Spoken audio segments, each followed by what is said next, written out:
والله حدثني أحد علماء دمشق، جاءه شاب قال له: أنا ما معي شيء، وأنا في سن الشباب، وأنا أتمنى أن أتزوج، لا في بيت ولا في عمل ولا في مهر، يعمل في محل تجاري بدخل قليل جدا. قال له: اتق الله. قال له: هذه أين تصرف؟ شو اتق الله؟ ما فهم أبعادها. قال له: ما عندي غيرها، مع السلامة. هذا فكر، اتق الله، مجال تقوى عمله، يعني هو موظف بسيط جدا بمحل. يبدو أنه أخذ هذا الكلام بمحمل خطير. قال بعدين: داومت دوام كامل، المحل كأنه إلي، غضيت بصري عن أي فتاة تدخل إلى المحل،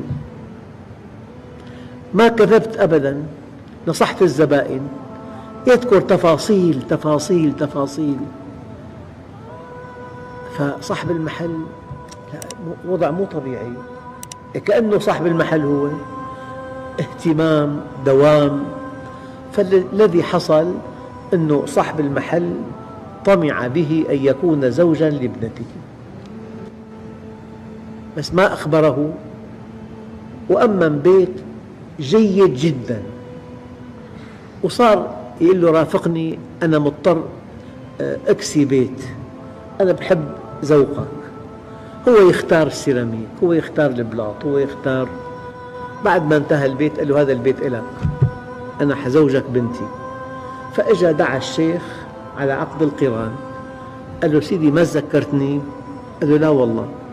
قال له: مرة أنا جيت لعندك قلت لي اتق الله، أنا اتقيت الله، الله أكرمني بزوجة وبيت ملك ودخل جيد.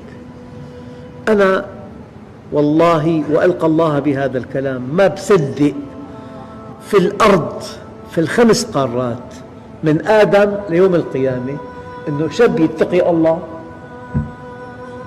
والله عز وجل لا يفرج عنها. وما أكثر المشكلات، والله في مشكلات بالعالم الإسلامي والله تنهد لها الجبال، في صعوبات، في طرق مسدودة، في أبواب مغلقة، في قهر، في قتل، في فقد حرية، في مرض، في جوائح، في شيء لا يحتمل. ترون كل يوم أنتم بعيونكم ما الذي يجري في العالم. ومن يتق الله